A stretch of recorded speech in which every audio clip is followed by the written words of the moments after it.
Look at the rates. If you had invested in Apple 10 years ago, then now you would have 1 million. Blah, blah, blah.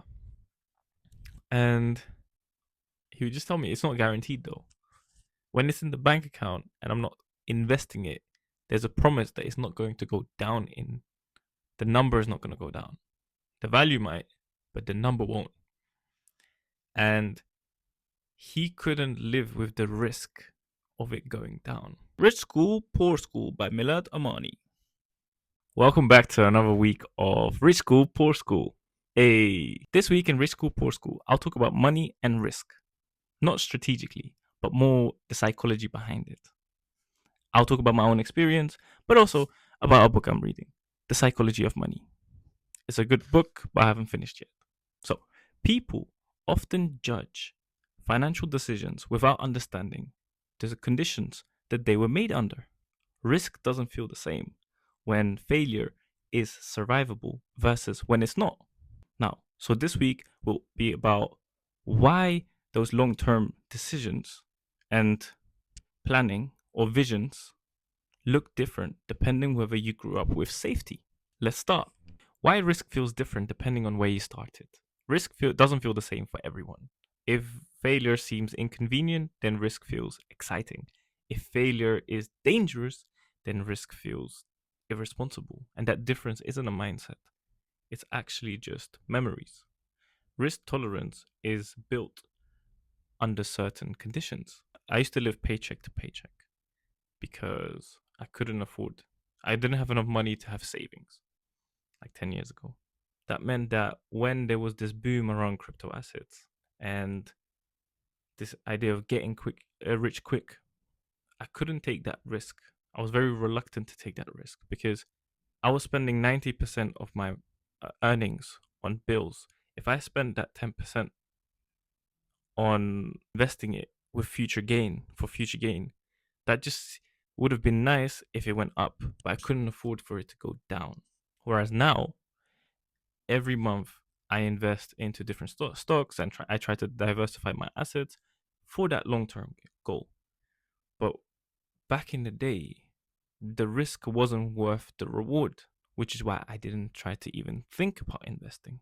So when the downfall of you taking the risk doesn't seem rewarding, you can't afford to take the risk because it seems irresponsible. It's like you're throwing your money away. Whereas when you have more of a safety net, that risk doesn't feel now, that risk doesn't feel scary. Because if it all goes to zero, which is my mindset now, I still have my savings. And that's what I mean with risk feels different depending on when you started. If you had that mindset growing up that, hey, if this goes to zero, it's fine, we'll be okay, then why not take the risk? But if something can actually go to zero and that means you have no more money left, but you still have bills to pay, it seems ridiculous to make that jump. Which is why my parents used to be like, investing is a scam, just save your money. Oh, has your money dropped yet? Have you lost your money yet? Oh, very anti long term thinking. Not because they hate making money, because it's more around what are you going to do if this doesn't work out? This is something that's misunderstood. Playing it safe doesn't mean you have a lack of ambition. It's a strategy when the margin for error is tiny. People who grow up without buffers often learn to protect stability. That's not fear, it's pattern recognition. So, caution can be intelligent. I think a good example of that is from the book that I'm reading. It gives you small anecdotes about how people dealt with their finances. And one person who was merely a cleaner and a mechanic and lived in a two-bed apartment when he bought that at the age of 38. He died and people realized he had $8 million in the bank, and they wondered how. He didn't take risk. He wasn't a business owner. But what he did do, he saw that just by invested into blue chips, small amounts, it would compound. The interest would compound over time, and it got him to $8 million. Some people would say that that was lack of ambition, but I would say that He was just cautious with his money. He took small, calculated risks.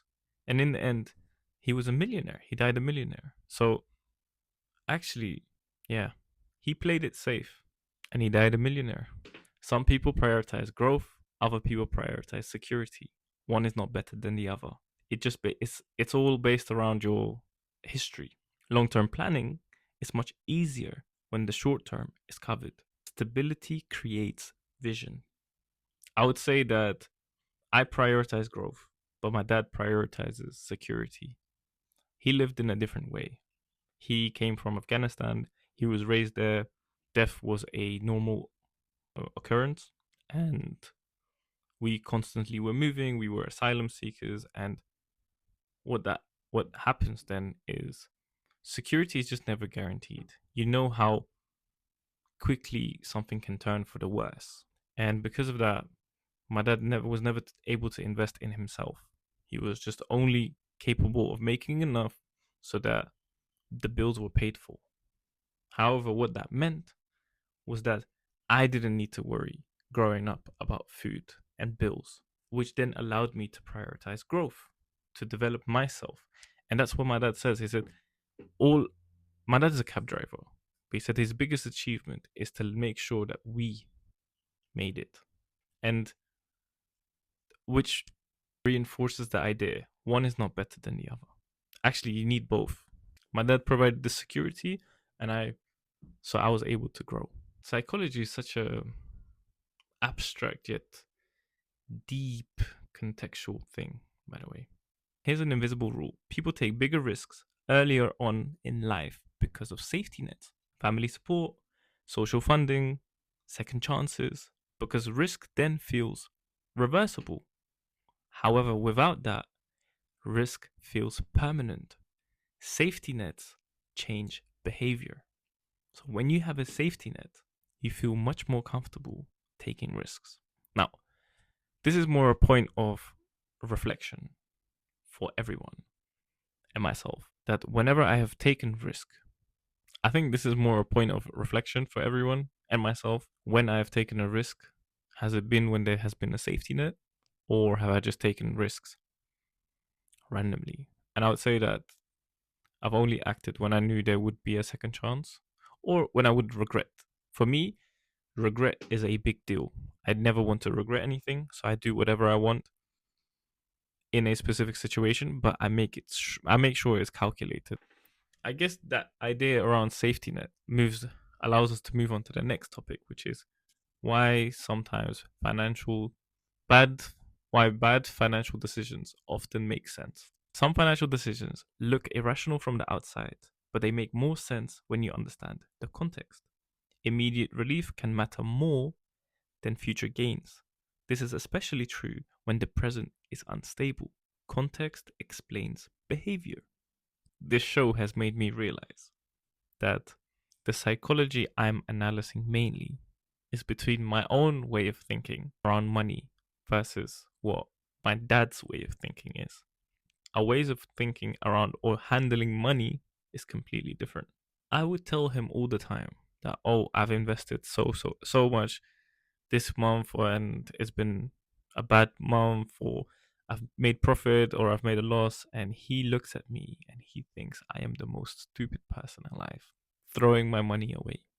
I look at him in the same way because he had all these savings and not too much savings, but he had savings and he would just keep it in his current account. I told him, you have lost so much money due to inflation over these what 15, 20 years.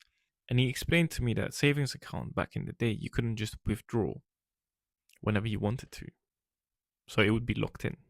He said he couldn't afford to lock in the cash because it was needed on a daily basis. And then I thought, but if you had invested that money, then maybe look at the look at the rates. Look at the rates. If you had invested in Apple 10 years ago, then now you would have a million. Blah blah blah. And he would just tell me it's not guaranteed though. When it's in the bank account and I'm not investing it, there's a promise that it's not going to go down in the number is not going to go down. The value might, but the number won't.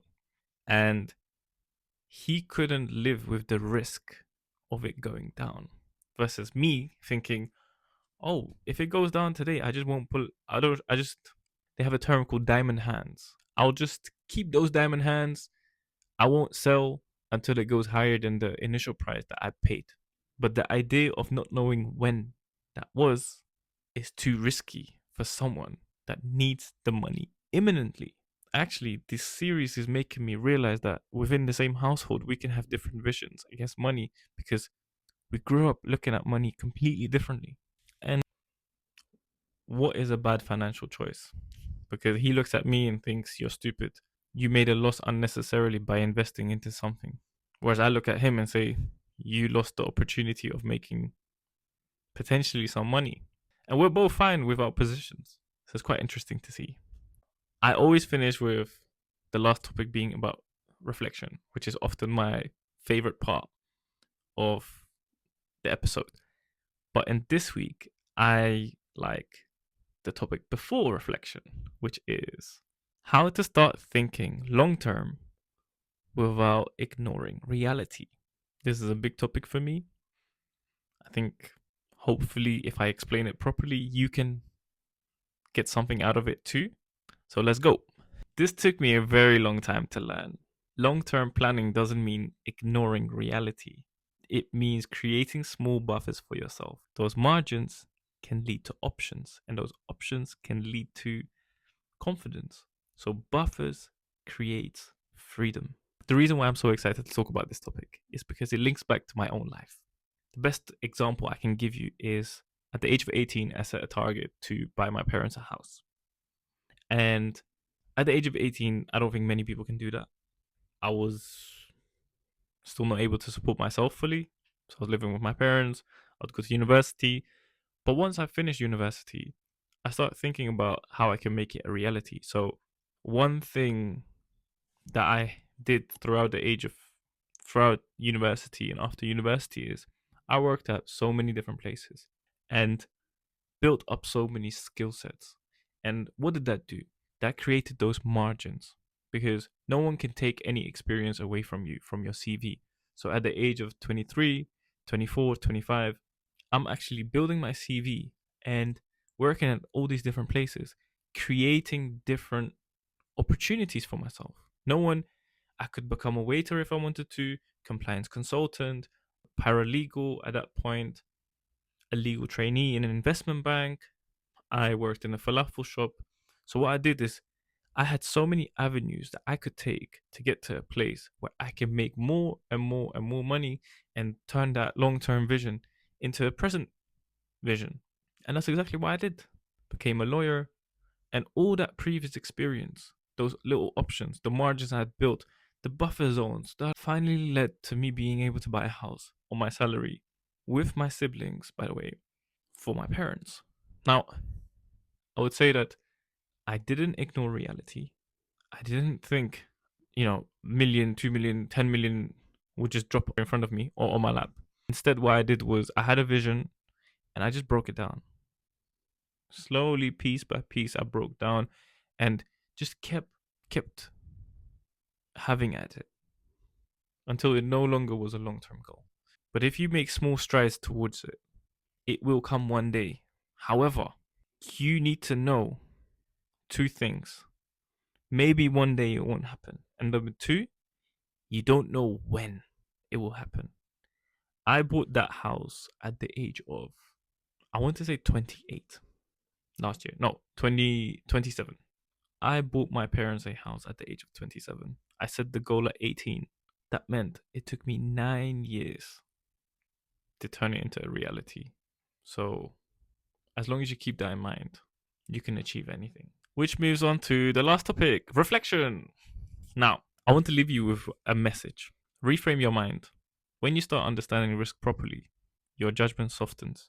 People are not lazy, they're not reckless, they're just a product of their environment. And when you understand that, it changes how you speak to and about each other. So compassion starts with context. And on that note, peace out. If this helped you see something more clearly, that's the point of this series. If you want to keep following the series, subscribe here.